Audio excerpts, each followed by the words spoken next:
Programang ito ay rated SPG. Striktong patnubay at gabay ng magulang ang kailangan. Maaaring may masiselang tema, lengguwahe, karahasan, sexual, horror o droga na hindi angkop sa mga bata.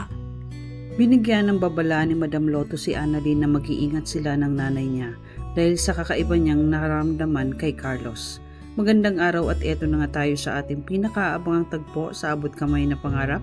Welcome to my channel. Please don't forget to like, comment, and click the bell button para lagi kayong updated sa aking mga videos.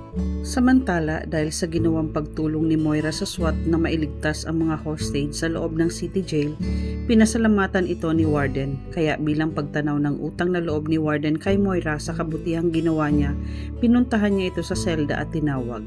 Ipinagtaka naman ito ni Moira kung bakit siya pinapasunod. Dinala siya ni Warden sa kwarto ni Madam Lotus. Kaya nagtanong si Moira kung bakit sila nasa kwarto ni Madam Lotus. Kinausap siya ni Warden tungkol sa ginawa niyang pagtulong dahil kung tutuusin, pwedeng-pwede siyang tumakas pero bakit siya bumalik. Ipinaliwanag ni Moira na hindi niya kayang iwan ang anak niya sa loob ng city jail dahil pwede siyang mapahamak. At ang ikinakatakot niya ay baka may gawin si Madam Lotus at yun ang hindi niya kakayanin dahil mahal na mahal niya ang anak niyang si Zoe. At kaya niyang i-give up ang lahat kahit pa ang kalayaan niya. Napahanga naman si Warden kay Moira at maya-maya sinabihan niya si Moira na dito ka na muna matulog habang nasa Bartolina pa si Lotus at muli siyang nagpasalamat kay Moira. Bago umalis si Warden ay nakiusap si Moira na kung pwede ay huwag sabihin kay Madam Lotus ang ginawa niya dahil natatakot siya dito. Naunawaan naman ni Warden si Moira kaya tumango naman ito sa kanya. Naiwan si Moira na nag-iisip sa kwarto kaya naalala niya ang sinabi ni Jingay na malalagot ang taong yun kay Madam Lotus kapag nalaman niya na siya ang nagturo sa kudaan papasok ng kulungan. Kaya mas lalong ipinag-alala niya ito dahil hindi niya alam kung ano ang pwedeng gawin sa kanyang parusa ni Madam Lotus. Hanggang sa nakatulugan na lang ni Moira ang pag-iisip. Samantala sa bahay ni Carlos habang nagbabanyo si Chang, Susan at Josa sa taas ay nag-iisip siya ng paraan kung paano niya mailalabas si Irene ng bahay nila. Hindi siya dapat mahuli ni Lynette sa ginawa niya kay Irene. Kailangan walang makaalam sa nangyari sa kanila ni Irene. Kailangan niyang maidispatcha si Irene sa lalong madaling panahon. Maya-maya ay bumalik na sila Chang, Susan at Josa saka sila dali-daling umalis para puntahan si Lynette. Sa presinto, nag-aantay naman sa kanila si Lynette kaya pagkakita ni Carlos kay Lynette agad siya nitong nilapitan at niyakap dahil sa sobrang pag-aalala niya. Kinamusta ni Carlos si Lynette kung okay lang ba siya. Hindi ka ba nila sinaktan? Sabi ni Lynette na okay lang ako Carlos, ligtas kaming lahat. At muli siyang niyakap ni Carlos. Maya-maya tinanong ni Lynette si Carlos kung anong nangyari sa kanya. Bigla naman nagsalita si Chang Susan na alam mo ba? Na pinasok na naman kayo ng magnanakaw. Buti na lang at naisipan namin na puntahan si Doc Carlos dahil naabutan namin siya na walang malay sa sahig. Pinukpok daw siya sa ulo. Habang si Carlos tahimik na nakikinig sa kanila. Ipinag-alala naman ni Lynette ang nangyari kay Carlos at napatingin siya dito. Sabi ni Lynette na okay ka lang ba? Sinaktan ka ba nila? Sabi ni Carlos na okay lang ako Lynette, huwag kang mag-alala. Mas mabuti sigurong huwag na muna tayong bumalik ng bahay dahil delikado pa. Kila Chang, Susan na muna tayo tumuloy ngayon baka kasi bumalik ang mga nanloob sa bahay natin at para makapagpahinga ka din. Sumang-ayon naman si Lynette sa gustong mangyari ni Carlos. Pero sa isip ni Carlos para mabalikan niya si Irene. Samantala sa Apex Hospital, kinausap ni Justin si Giselle tungkol kay Madam Lotus kung papaano niya ito nakilala.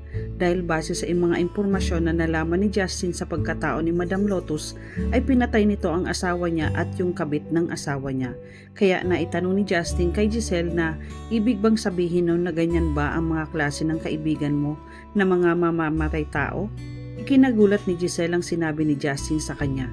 Sabi ni Giselle na hindi kami magkaibigan ni Madam Lotus.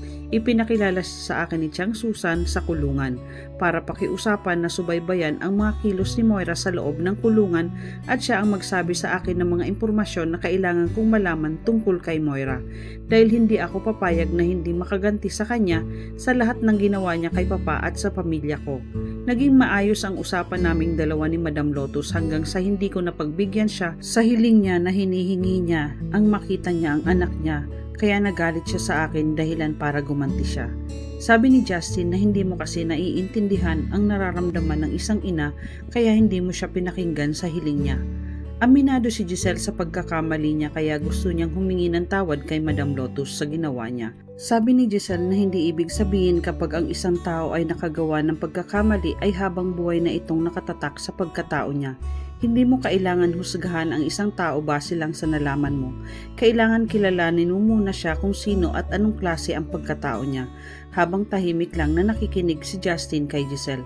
Ramdam ni Justin na nasaktan niya si Giselle sa sinabi niya kaya nagpaalam na ito sa kanya. Samantala, kinabukasan sa Apex, kausap ni Justin si Eric tungkol sa nangyari sa City Jail. Nasumuko na si Madam Lotus dahil sa ipinadala na video ni Carla at nalaman na din niya na naging tagumpay ang operasyon ng anak niyang si Carla. Ikinainis naman ni Eric ang nangyari dahil hindi nagtagumpay ang ginawa niyang pagsumbong kay Madam Lotus. Sabi ni Eric na napakaswerte ni Annalyn dahil lahat ng laban sa kanya pero nakakalusot pa din at nagagawa niya ng paraan pero hindi ako titigil na masira ko silang lahat. Ipinagtaka naman ni Justin ang sinabi ni Eric kaya naitanong niya kay Eric na ikaw ba ang nagsabi kay Madam Lotus na naoperahan ang anak niya? Galit na inamin ni Eric kay Justin ang totoo at sinabihan niya ito na manatili ka lang na nakatuon sa mga plano natin. Ang mga tanyag ang kalaban natin at kasama na dyan si Annalyn. Kahit anak pa siya sa labas. Naiintindihan mo?